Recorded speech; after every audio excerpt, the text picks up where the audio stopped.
Hema listeners आ चुकी हैं आप लोगों के लिए न्यू एपिसोड। तो चलिए शुरू करते हैं इसे।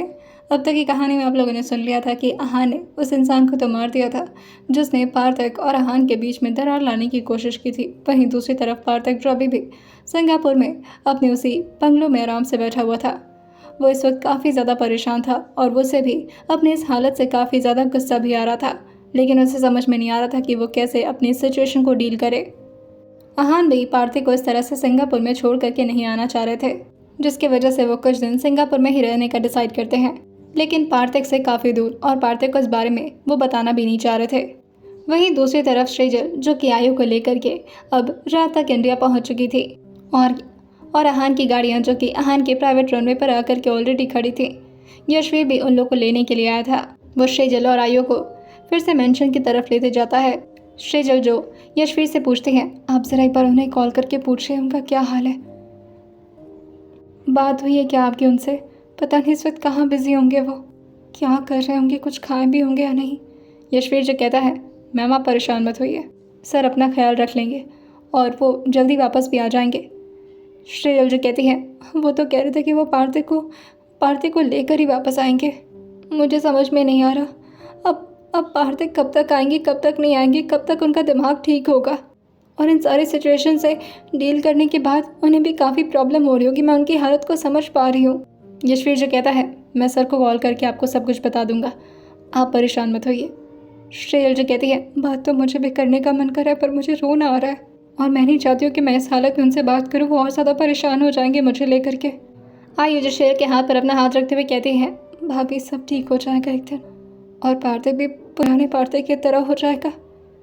श्रीजल जो कहती हैं, काश ऐसा हो पाता कभी। जैसे ही श्रीजल और आयु मेंशन में पहुंचते हैं, धर्मजीत जो श्रेय को देखते हुए कहते हैं, आ गई मेरी बच्ची। लेकिन आयु के उनको आने का ज़रा भी उम्मीद नहीं था।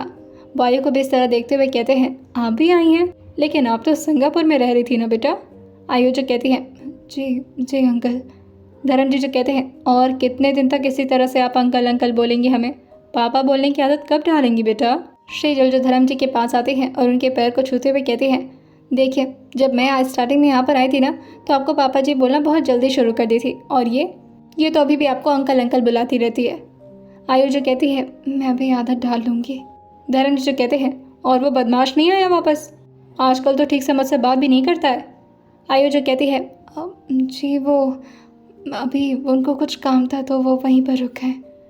और वहीं धर्म जी जो श्रेया से पूछते हैं, और आपके वो कहाँ रह गए। श्रेया जो कहती हैं, वो भी इस वक्त सिंगापुर में है, वो लेकर आएंगे पार्थिव को। धर्म जी जो कहते हैं, चलो कोई बात नहीं, दोनों भाई एक साथ थे तो एक दूसरे का ख्याल रखेंगे। लेकिन सिंगापुर में कहाँ, आहान अपने होटल में थे और वहीं पार्थिव जो कि अभी भी अपने बंगलों में था। पार्थिव ने जिस तरह से अपने भाई के साथ बिहेवियर किया था, उससे बार बार वो खुद ही बहुत ज़्यादा फ्रस्ट्रेट हो जाया करता था। और वो मिरर के सामने आकर के अपने आप को समझाते हुए कहता है, ये क्या करती हूँ मैंने, भले उन्होंने जो भी कुछ किया, मॉम के बारे में तो मैं कुछ नहीं जानता, पर भाई को इस तरह से कैसे बोल सकता हूँ मैं। जिस भाभी ने माँ की तरह प्यार दिया, उससे इस तरह से बात कर ली। और वहीं वो अपने फ़ोन को उठाता है, लेकिन फिर से अब उसका मेल ईगो उसके सामने आने लगा था और साथ में उसकी सेल्फ रिस्पेक्ट भी थी।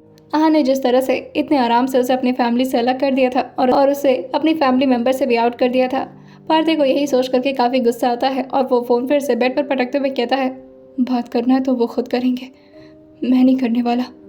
वहीं दूसरी तरफ आहान जो कहते हैं, मैं तुमसे इस वक्त बात नहीं कर सकता। श्रीजल सही कह रहे थे, चीज़ों को ठीक होने में थोड़ा वक्त लगता है और बस मैं उसी वक्त का इंतज़ार कर रहा हूँ जब सब चीज़ें ठीक हो जाएंगी। तुम्हारा दिमाग अभी कुछ भी सुनने के लायक नहीं है पार्थिव, पर डोंट वरी, मैं हमेशा तुम्हारे साथ रहूँगा, भले ही तुम्हें लगे कि मैं तुमसे दूर हो चुका हूँ तब भी। श्रीजल और आयु के आने की वजह से रिया काफ़ी ज़्यादा खुश हो गई थी और वो दौड़ करके उन दोनों को हक करते हुए कहती हैं, कितना मिस किया, मैं कितना अकेले पड़ गई थी तुम दोनों के बिना।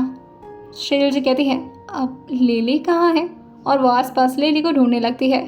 रिया जो कहती हैं, इसी वजह से तो और मन नहीं लग रहा था, लिली भी अपने घर गई हुई है और श्रुति का भी यहाँ पर आना जाना नहीं हो रहा है, कुछ भी अच्छा नहीं लग रहा था। अच्छा हुआ तुम दोनों जल्दी से आ गए, 10 दिन कैसे बीते मुझे ही पता चला। आयु जी कहती है, मुझे अपने रूम में जाना है। श्रेयल जी कहती है, नहीं आज हम तीनों एक साथ ही सोएंगे। पीछे से यशवीर अपने बाल को ठीक करते हुए कहता है, ठीक है, कोई दिक्कत नहीं है रिया, तुम भी सो जाना। रिया जो हंसते हुए कहती है श्रीजल जो यशवीर की तरफ देखते हुए कहते हैं, हाँ, आज आपकी बीवी और आपका बच्चा दोनों हमारे साथ रहेंगे, उम्मीद करती हूँ कोई दिक्कत नहीं होगी। यशवीर जो कहता है, नहीं, मुझे क्या दिक्कत होगी।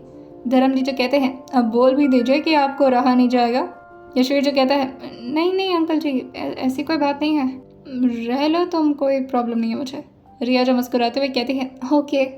वही उसका बच्चा भी शेर को जोर से हगी देते हुए कहता है, आए, आ गए आप। श्रेयल जी कहती है, हाँ मैं आ गई, और देखो आपकी आंटी को भी लेकर आई हूँ। श्रेजल आयु को अपने साथ व्यस्त रखना चाहती थी, इसी वजह से वो तीनों लोग के एक साथ सोने का प्लान की थी। अब सब लोग श्रेयल के रूम में आ चुके थे, उन लोग का डिनर होता है और फिर से सब लोग सोने के लिए चले जाते हैं। आज यशवीर को कहाँ नींद आने वाली थी, उसकी रिया उससे दूर जो हो गई थी, लेकिन दूसरी तरफ रिया, श्रेजल और आयु काफी मस्ती कर रहे थे। रह रह करके आयु और श्रेजल के दिल में तो एक अजीब सी टीस उठ जा रही थी, मगर फिर से रिया का बच्चा जो कि उन तीनों लोगों को काफी एंटरटेन कर रहा था। श्रेजल जो उस बच्चे को प्यार से सुलाते हुए कहती है, तुम लोग कितना ख्याल रखते हो ना अपने अपने बच्चों का। रिया जो कहती है, हाँ हाँ क्यों नहीं रखेंगे, बच्चा है हमारा, जब तुम्हारा बच्चा हो जाएगा तो तुम भी ख्याल रखोगे ऐसे ही। श्रेजल जो कहती है, तुम्हें पता है मेरी ना एक कमज़ोरी है, किसी को बताना मत। हाँ आयु, तुम भी मत बताना। आयु जो कहती है, नहीं बताएंगे भाभी। श्रेजल जो कहती है, मुझे ना चॉकलेट्स बहुत पसंद है, मुझे ऐसा लगता है कि जब मेरा बच्चा होगा तो कहीं ऐसा ना हो कि मेरे और उसके में लड़ाई शुरू हो जाए। वो भी कहेगा कि मुझे चॉकलेट चाहिए, मैं कहूँगी मुझे चॉकलेट चाहिए, मैं तो उसके चॉकलेट भी चुरा कर खा जाऊँगी। रिया जो कहती है, अरे बाप रे, ये तो बहुत बड़ी समस्या है, फिर क्या होगा। श्रेयल जो कहती है, हाँ जी रहेंगे ना, वो शॉर्ट आउट कराएंगे। आयु जो कहती है, हाँ कोई बात नहीं, मैं भी आप लोग की हेल्प करूँगी, लेकिन मैं पहले ही बता दे रही हूँ भाभी, मैं आपके बच्चे की साइड में रहने वाली हूँ। रिया जो कहती है, हाँ और मैं भी बच्चे की साइड में रहूँगी, तुम्हारी साइड में नहीं रहना मुझे। श्रेयल जो कहती है, अरे सब बच्चे की साइड में हो जाएंगे तो मैं तो अकेले पड़ जाऊँगी। रिया जो कहती है, क्यों, आहान से रहेंगे ना तुम्हारे साइड में। श्रेयल जैसे आहान का नाम सुनते हैं वो एकदम से अपनी आंखें बंद करते हुए दूसरी तरफ देखते हुए कहती है, पता नहीं कहाँ होंगे इस वक्त, मुझे याद आ रही है आपकी। श्रेया ने जैसे ही आहान को याद किया था, कोइंसिडेंटली आहान उसी वक्त पर श्रेया के फ़ोन पर कॉल करने लगते हैं। श्रेया जैसे अपने फ़ोन को बजता हुआ सुनती है, वो दौड़ कर भागती है और टेबल के पास आकर के फ़ोन को देखते हुए कहती है, अरे वाह। रिया जो कहती है, क्या हो गया, इतनी खुशी क्यों हो रही है। श्रेया जो कहती है, वो क्या कहते हैं, कौन सी कहावत थी, नाम लिया और। आयु और रिया जो कि एक साथ कहती हैं, शैतान हाजिर।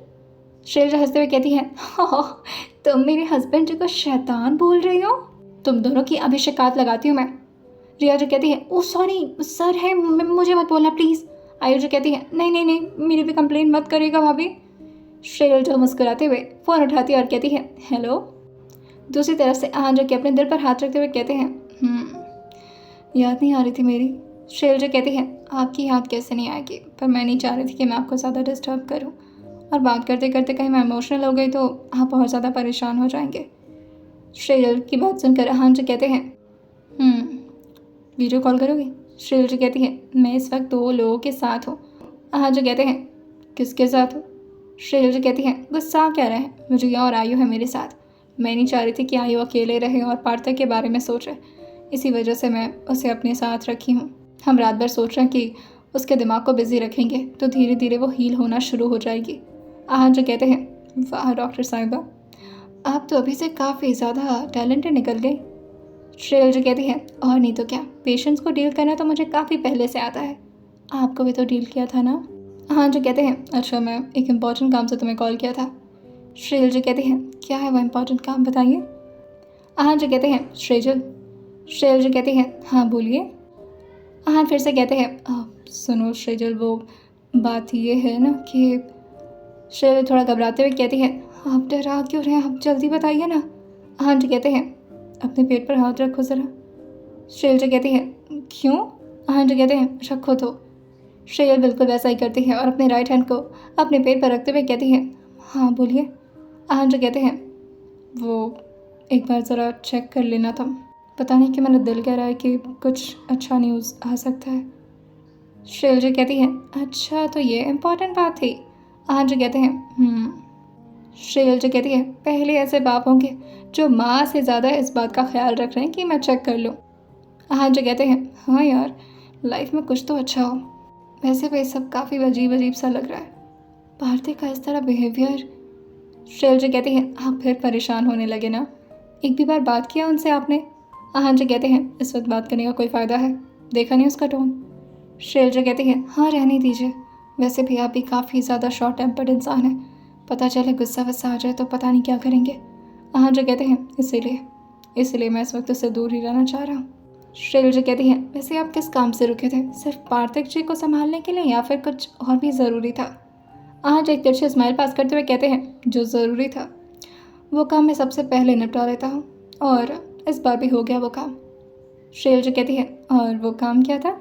आहान जो कहते हैं, कुछ चीज़ों को सीक्रेट रहने दीजिए मैडम, और वैसे भी अब इस बारे में तुम्हें सुनने की ज़रा भी ज़रूरत नहीं है, सब कुछ शॉर्टेड कर दूंगा मैं, ताकि तुम्हारे दिमाग पर और मेरे बच्चे के दिमाग पर कोई असर ना पड़े।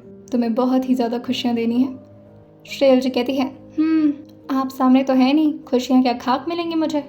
आहान जो कहते हैं, अच्छा ठीक है, जल्दी से एक प्यारी सी किस दे दो। श्रेयल जो कहती है, अभी? आहान जो कहते हैं, और नहीं तो क्या, तुम्हारी याद आ रही है। श्रेयल जो कहती है, अभी मैं सबके साथ हूँ, मैं नहीं दे सकती। आहान जो कहते हैं, बहाने मत मारो, इतना बड़ा घर है, कहीं पर भी जाके दे दो। श्रेयल जो कहती हैं, अच्छा ठीक है। और वो थोड़ा बालकनी एरिया में आती है और हल्का सा डोर के पास टेक करके आहान को ज़ोर से किसी देते हुए कहती है, खुश? आहान जो कहते हैं, बहुत खुश। श्रेयल जो कहती हैं, जल्दी वापस आएगा, मन नहीं लग रहा आपके बिना, पार्थिक की देरी है, वो जब तक मान जाए तब तक इंडिया वापस आ जाऊंगा, लेकिन लेकर ही आऊँगा उसको। श्रेयल जो कहती हैं, जल्दी सब कुछ ठीक हो जाए, आई विश। आहान जो कहते हैं, हो जाएगा, और अपना ख्याल रखना, और हाँ, सीढ़ियों के पास भी मत जाना, मैं रिया से बोल दूंगा। श्रेयल जो कहती हैं, अरे क्यों? आहान जो कहते हैं, क्योंकि मैंने बहुत सारे ड्रामा वगैरह में देखा है बहुत आलतू फालतू चीज़। श्रेयल जो कहती हैं, हाँ सीरियल में देखा है ना, सीढ़ियों से लड़कियां गिर जाती हैं, फिर उनका। आहान जो कहते हैं, बस आगे अगर एक शब्द ही तुम्हारे मुंह से निकला तो यहीं से जान लेना, बहुत ज़ोर से थप्पड़ मारूंगा तुम्हें। श्रेयल जो कहती हैं, अपने बच्चे के लिए अपनी बीवी को थप्पड़ मारेंगे? आहान जो कहते हैं, तुम आराम शराब बातें करोगी तो पिटाई नहीं होगी तुम्हारी, चलो फ़ोन रखो और सो जाओ। श्रेयल जो पीछे देखते हुए कहती है, बिल्कुल इरादा नहीं मेरा सोने। लेकिन तभी वो देखती है कि रिया और आयु जो कि उसको घूर घूर करके देखी जा रही हैं और आपस में गॉसिप करते हुए मुस्कुराई जा रही हैं। श्रेयल थोड़ा शर्माते हुए आहान से कहती है, मैं फ़ोन रखती हूँ। आहान जो कहते हैं, क्यों, बात करो ना। श्रेयल जो कहती है, नहीं, वो दो चुड़ैल मेरे पीछे आकर के खड़ी हो गई हैं। आहान जो कहते हैं, व्हाट? अच्छा ठीक है, जाओ। वहीं श्रेयल उन्हें गुड नाइट करती है और पीछे मुड़ते हुए कहती है, क्या? हाँ, मेरी बातें सुन रहे थे? आयु जो कहती है, भाभी आप तो बहुत रोमांटिक है। रिया जो कहती है, हाँ, और क्या चेकिंग होने की बात चल रही थी? श्रेयल जो कहती है, अभी कुछ नहीं पता, बस वो बोल रहे थे कि। कहती है, मैं किट दूँ क्या? श्रेयल जो कहती है, अभी नहीं, ये सब बाद में। आयु जो कहती है, नहीं भाभी अभी करो ना। श्रेयल जो कहती है, नहीं अभी नहीं, चेक करना है, बाद में, सुबह। रिया जो कहती है, शर्मा रही है। श्रेयल मुस्कुराते हुए अपने चेहरे को दूसरी तरफ करते हुए कहती है, चलो सो जाते हैं ना। रिया जो कहती है, मेरा तो कोई इरादा नहीं है, चलो कुछ खेलते हैं। उन दोनों की बात सुनकर के श्रेयल जो कहती है, बदमाशी मत करो, चुपचाप से सबके सब सो जाओ, सुबह भी तो उठना है ना जल्दी, और सबके सब थक भी गए, तो चलो सब लोग सो जाओ। रिया जो कहती है, जेठानी जो हो हमारी, हुक्म तो जताओगी ही। श्रेयल जो हंसते हुए कहती है, अरे जेठानी वाली बात कहाँ से आ गई? आयु जो कहती है, कोई बात नहीं भाभी, सही तो कह रही हैं, हमें सो जाना चाहिए। और वो तीनों जो कि एक साथ सो चुके थे, रिया के बगल में उसका प्यारा सा बाबू, बीच में श्रेजल, और वहीं दूसरे साइड में आयु थी। श्रेजल जब भी थोड़ी देर में गहरी नींद में पहुंची थी, लेकिन तभी अचानक से उसको कुछ आवाज़ें आने लगती हैं। Happy birthday to you, happy birthday to you. मम्मा क्या हो गया आपको? मम्मा कुछ बोलो ना। बेटा तुम्हारे मॉम डैड पैरालाइज हो चुके हैं, इन्हें अब व्हील चेयर पर ही बैठना होगा। अब ये कभी भी ना तो कुछ बोल पाएंगे और ना तो कुछ कर पाएंगे। मम्मा प्लीज़ बोलो ना। सॉरी, हम आपके मॉम डैड को नहीं बचा सके बच्चे, लेकिन आपकी बुआ है ना, वो आपका ख्याल रखेंगी। तुम्हारे माँ बाप तो तुम्हें छोड़कर चले गए, लेकिन तुम कितनी मनहूस हो, तुम्हारे ही 10th बर्थडे पर वो लोग इस तरह से पैरालाइज हो गए। लेकिन मजबूरी में अब मुझे तुम्हें अपने सर पर बिठा कर रखना पड़ेगा। लेकिन याद रखना, मैं तुम्हें अपनी बच्ची नहीं समझूंगी, नौकरानी समझूंगी, वो भी एक मनूस नौकरानी। अचानक से ही उसकी बुआ का चेहरा एकदम से भयानक हो जाता है और शेजल जो एकदम से उठती है और गहरी गहरी सांस भरने लगती है। उसके इस तरह अचानक उठने की वजह से आयु भी एकदम से शेल को देखते हुए कहती है, क्या हो गया भाभी? शेल जो कहती है, पानी पानी पानी चाहिए। आयु जो कहती है, रुकिए भाभी 1 मिनट। और वो जल्दी से साइड के टेबल से पानी का ग्लास लेती है और शेल को देते हुए कहती है, भाभी पानी। शेल जो तुरंत ही उस ग्लास को अपने मुंह से लगाते हुए कहती है, थैंक यू। आयु जो उसको ज़ोर से गले लगाते हुए कहती है, भाभी क्या हो गया आपको? शेजल जो एकदम से आयु को पीछे से ज़ोर से पकड़ ली थी और वह कहती है, हाँ जी से बात करनी है। आयु जो कहती है, ओके भाभी मैं फ़ोन लगाती हूँ। आयु जो अपने ही फ़ोन से आहान को कॉल करने लगती है। आहान भी रात भर कहाँ सोने वाले थे, जिसकी वजह से वो भी तुरंत ही उसका फ़ोन उठा लेते हैं। आयु जो फ़ोन अपने कान पर लगाते हुए कहती है, भैया वो भाभी थोड़ा परेशान हो गई, अचानक से उन्हें कोई सपना आ गया, आपसे बात करना चाह रही थी। आहान जो कहते हैं, फ़ोन दो उसे। जैसे ही आयु ने शेल के कानों पर फ़ोन लगाया था, शेजल जो कि फ़ोन को अपने हाथ से पकड़ते हुए कहती है, हाँ जी। आहान जो कहते हैं, क्या हो गया शेजल, और घबरा क्यों रही हो तुम, अकेले तो नहीं सोई हो ना? शेजल जो कहती है, नहीं वो मुझे ना। आहान जो कहते हैं, क्या हुआ तुम्हें? लेकिन तभी अचानक से शेल का दिमाग काम करना शुरू कर जाता है और वो खुद से कहती है, यही मैं क्या बताने जा रही हूँ, नहीं अभी तो वो खुद ही पार्थिव को लेकर इतना परेशान है और मैं और फिर वो अपने बात को एकदम से पलटते हुए कहती है, कुछ नहीं, वो बस मेरे सपने कुछ अजीब से बुरे से सपने आ गए थे तो मैंने सोचा कि आपकी आवाज़ सुन लो। आहान जो कहते हैं, शेजल आर यू फाइन, कोई ज़्यादा दिक्कत तो नहीं है ना? शेल जो कहती है, नहीं नहीं सिर्फ बुरा सपना था। आहान जो कहते हैं, क्या था सपने में? हमारा बच्चा सेफ है ना, तुम सेफ हो ना? शेल जो कहती है, हाँ और वैसे भी हम दोनों से ज़्यादा आपकी सेफ्टी की ज़रूरत है। आहान जो कहते हैं, तुमसे ज़्यादा और कुछ भी मैटर नहीं करता मेरे लिए, तुम सेफ रहोगी खुश रहोगी तो मैं तो वैसे भी खुश रहूँगा।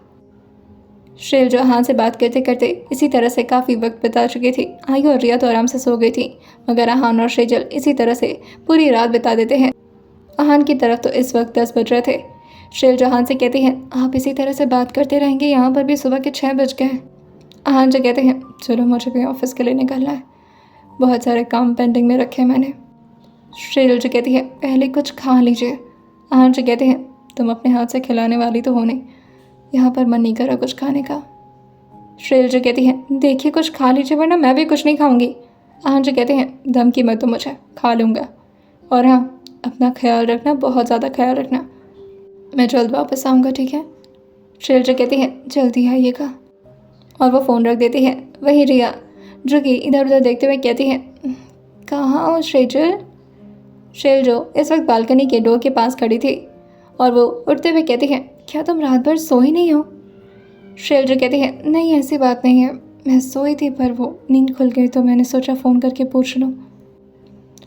रिया जो उसके पास आकर के उसको हक करते हुए कहती है, मैं तुम्हें किट देती हूँ, चेक कर लो।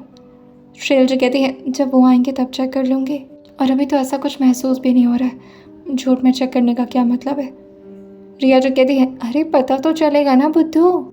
शेल जो कहती है, हाँ ठीक है, जब पता चलना होगा तो चल जाएगा, और वैसे भी उनके बिना कहाँ ही कुछ अच्छा लगता है, और जब इस खुशी को बांटने के लिए वही मेरे सामने नहीं होंगे तो क्या मतलब है?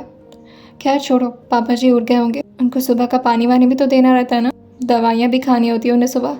रिया जो कहती है, हाँ मैं बस जा रही हूँ, बच्चे का ख्याल रखना, ओके? शेल जो कहती है, मैं भी आ रही हूँ ना तुम्हारे साथ।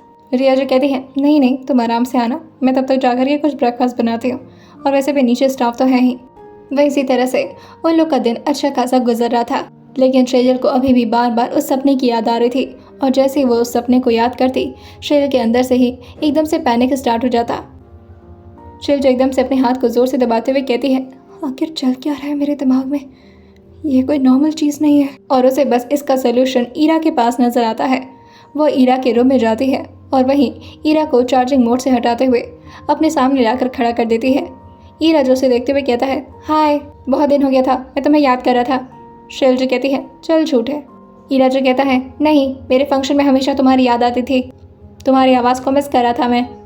श्रेयल जो कहती है, अच्छा सच्ची में? ईरा जो कहता है, हाँ, लेकिन एक और बात। श्रेयल जो कहती है, और क्या बात है? ईरा जो कहता है, मैं आंसर को भी मिस कर रहा था। श्रेयल जो स्माइल करते हुए कहती है, ओह। ईरा जो कहता है, और उस बुद्धू को भी। श्रेयल जो ईरा की बात समझते हुए कहती है, तुम पार्थिक जी की बात कर रहे हो? ईरा जो कहता है, हाँ, उसी की बात कर रहा हूँ, क्या वो नहीं आया? श्रेयल जो कहती है, तुम तो बिल्कुल इंसानों की तरह बात करते हो। वैसे पार्थिक तो नहीं आए हैं, पर जल्द वापस आ जाएंगे। अच्छा, मुझे ना तुमसे कुछ बात करनी थी। ईरा जो उसकी आंखों को देखते हुए कहता है, क्या तुम्हें अपने उस 10th बर्थडे के बारे में याद करना है? अपने मॉम डैड के पैरालाइज का रीज़न जानना है? श्रेयल जो कहती है, तुम्हें ये सब कैसे पता? ईरा जो कहता है, क्योंकि तुम इस वक्त वही सब सोच रही हो, इसी वजह से। श्रेयल जो कहती है, तो तुम क्या बता सकते हो कि मैं वो सब क्यों सोच रही हूँ?